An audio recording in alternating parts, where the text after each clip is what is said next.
Jadi beberapa waktu yang lalu ini juga muncul satu fenomena seperti yang sudah saya sebutkan tadi, bahwa perkara Pak FR ini melibatkan sekian banyak polisi lain, ya. Pak, munculnya kayak begini nih Pak, jadi obstruction of justice, lalu tindakan tidak profesional itu apakah semata-mata ini adalah apa ya, solidaritas korps atau apa Pak ini Pak? Kalau saya katakan pertama, ini bukan obstruction of justice, yes. Tapi ini bukan semata-mata tindakan tidak profesional. Mereka ini profesional kok. Jenderal, bayangkan. Bintang 1, bintang 2. Ilmunya udah banyak Pak ya? Ilmunya banyak, pengalaman banyak. Dan mereka yang tidak berwenang merusak TKP. Ya memang sengaja merusak.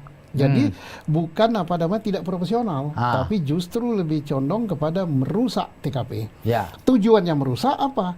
Bukan untuk supaya ini terungkap, tapi justru untuk menutup. Oh, menutup ya. Menutupi dan dijadikan suatu perkara baru dengan skenario baru. Ya. Tapi ini skenario ini kalah sama skenario ilahi gitu kan. Ya. Terbongkar dia. Ya. Terbongkarnya di mana? Di kota kecil di mana itu, di Jambi itu, sungai apa namanya? Terbongkar di situ karena keluarganya nangis nggak bisa buka peti. Begitu peti dibuka kan ada luka yang mencurigakan.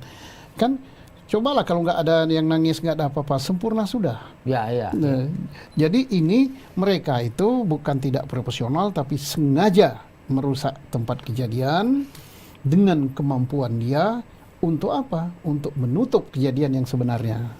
Nah, fenomena ini apakah hanya semata-mata karena jiwa korsanya atau taat kepada atasan, takut, atau bagaimana ini Pak? Yang pertama jelas dia takut. Takut ya Pak ya? Takut, kalau saya nggak mau nanti saya nih dicopot dari jabatan, nggak apa-apa. Tapi diantara sekian banyak yang merusak TKP itu kan ada yang tidak takut kan. Ada yang punya dokumen kan, dan itulah yang mengalir keluar. Kalau di dalam dunia intelijen itu dinding ini bisa bicara, tembok bisa bicara, angin membawa berita. Buktinya Pak Mahfud mengeluarkan statement, mengeluarkan informasi, dan itu A1 semua. Dan dunia intelijen A1 itu artinya akurat, sumbernya ya? Benar, isinya benar, akurat. Dari mana kalau nggak dari dalam? Betul. Berarti ada sebenarnya orang-orang yang tidak tega, ada yang masih berpikiran jernih. Nah, kemana dia membocorkannya? Ya kalau nggak dibocorkan, kalau di dalam kan bahaya bagi dia dan tidak benar. Ya itulah yang ini. Dan ini apa? Pembocoran itu bagus apa tidak? Untuk menyelamatkan Polri, bagus. Karena dengan itulah kejadian terbongkar dan Polri ini selamat daripada disalahgunakan. Ya. Pak Susno, banyak orang mempertanyakan, apakah dokter yang memeriksa mayat yang pertama itu tidak masuk kategori obstruction of justice? Kalau menurut Pak Susno gimana? Kalau menurut saya ini bukan ahli kedokteran forensik ya. Tapi kami diajari kedokteran forensik walaupun tidak punya sertifikat untuk melakukan otopsi. Untuk menilai sesuatu, tapi diajari kami, oh ini jarak tembak sekian, oh ini benda tajam, oh ini benda tumpul, oh ini peluru, oh ini sudut tembakan sekian, diajari itu. Tapi kami tidak bisa mengeluarkan visum et repertum yang mengatakan ini peluru, ini luka karena benda tajam, bukan. Dokter itu, saya belum baca hasil visum yang dikeluarkan oleh dokter itu. Yang pertama ya Pak ya? Yang pertama tidak pernah lihat dan tidak pernah dipublikasi. Yang patut dipertanyakan, dokter yang menangani itu berapa banyak? Ya, berapa banyak ya di rumah sakit Polri ya Pak? Kedua, apakah dokter ini punya sertifikat, punya untuk keahlian, melakukan kemampuan otopsi. Untuk melakukan otopsi? Itu dua ya. Berpengalaman apa tidak? Jadi dia sendirian apa banyak? Kemudian dia punya keahlian atau kemampuan. Ketiga, ini kan sebentar katanya hari ini mau keluar visum repertum kedua, hasil otopsi kedua. Tinggal dicocokkan aja. Sama nggak? Mirip nggak? Kalau beda-beda tipis ya nggak apa-apa ya. Tapi kalau beda jauh, kalau kata yang ini ada luka benda tajam, ada luka benda tumpul. Kalau kata yang ini hanya tembakan saja, jumlah tembakannya pun nggak benar gitu. Ya berarti yang ini kan nggak beres. Nah, ke nggak beresannya itu kita bisa kita tanya, sengaja apa hilap atau dipaksa gitu kan. Tinggal kita tanya ini. Makanya sebenarnya saya katakan dari dulu dokter itu harus diperiksa. Karena dari dokter itulah ini akan terungkap. Dan saya yakin penyidik tim sus sudah memeriksa dokter itu. Karena saya yakin penyidik yang memeriksa kan penyidik markas besar. Penyidik markas besar ini apalagi langsung ditongkrongi, diawasi oleh Irwasum bersama dengan Kabarisskrim. Pasti sudah profesional ya. Ya. Pak Susno, ketika penyidik tim sus ini melakukan sejumlah penggeledahan, muncullah satu informasi mengenai temuan uang, kata ya Pak ya. Ya, yang jumlahnya menurut 900 miliar gitu dalam bentuk dolar Sin gitu ya.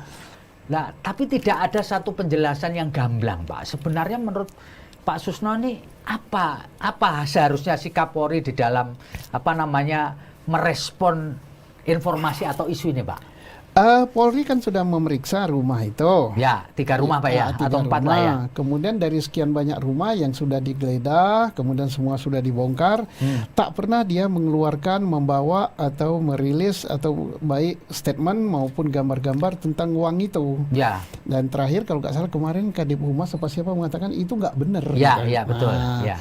Dan nyimpan uang sebanyak itu di rumah ya bodoh benar ya. Ya mungkin yang paling mungkin kalau ada uang yang nggak beres itu mungkin dia simpan di mana gitu. Tapi kalau numpuk kayak gitu ya nggak mungkin lah rasanya. Dan apalagi kemarin Polri sudah merilis keterangan itu nggak benar kata. Ya mudah-mudahan nggak bener-beneran gitu. Mudah-mudahan nggak bener ya Pak ya. Nggak bener tapi beneran gitu. Gimana ngomongkannya? Benar bahwa dia itu nggak bener. Ya. Pak, ini tentu semua ini ada hikmahnya ya Pak ya. Semua ada hikmahnya. Menurut Bapak, apa hikmah yang bisa diambil dan bagaimana kita memanfaatkan hikmah ini Pak? Lah hikmah yang pertama artinya pemerintah, DPR, kemudian pemilik polisi, rakyat melalui civil society membenahi Polri. Yang harus dibenahi pertama itu adalah pengawasan. Pengawasan ya nomor 1 ya Pak ya. Apa yang harus diawasi ya dirumuskan. Dibuat aturannya apa yang harus diawasi. Misalnya cara penggunaan kewenangan, cara penggunaan senjata api, cara melayani pelapor, cara menangani perkara. Kalau memang sudah ada SOP-nya, ambil SOP itu dituangkan di dalam peraturan. Ya inilah yang diawasi. Yang ngawasi tadi lembaga tadi. Yang kedua, ini kesempatan terbaik bagi internal Polri dan elit-elit Polri untuk istilahnya bersih-bersih. Bersih-bersih. Nah, kalau masih ada anasir-anasir atau kelompok-kelompok yang loyal kepada perbuatan-perbuatan tercela gitu, ya kesempatan sekarang untuk dibersihkan apapun pangkatnya. Mau bintang 3, mau bintang 2, mau jabatan di markas besar, mau jabatan di wilayah ya dibersihkan. Kesempatan ini yang terbagus. Ini ya momentum ini. Hikmah ini ya Pak ya yang diambil ini Pak. Dan saya yakin ini pasti akan dilakukan oleh pimpinan Polri, tapi momentum aja yang ditunggukan. Dan sekarang kan tidak apik dan kurang pada tempatnya, masih heboh begini, masih menyelesaikan berkas, tahu-tahu Kapolda ini dipindah, direktur ini dipindah kan heboh dia.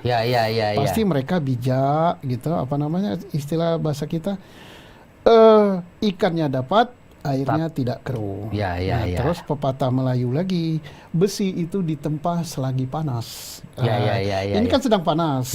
Tapi selagi panas dia sudah bisa dipegang dengan alat pemegang gini, baru ditempa.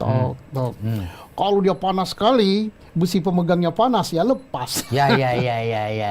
Itu ya peribahasanya Pak. Besi ditempa selagi panas, kemudian menangkap ikan airnya tak keruh. Pak, ini terakhir Pak, pertanyaan terakhir. Pak Susno, ada wacana, ada orang yang melantarkan bahwa untuk meng-clear ini, untuk membuat ini semakin terang, perlu Pak Kapolri ini dinonaktifkan dulu. Menurut Pak Susno ini solusi atau malah tambah ruwet ini Pak? Kalau Kapolri dinonaktifkan tambah ruwet, tambah kacau.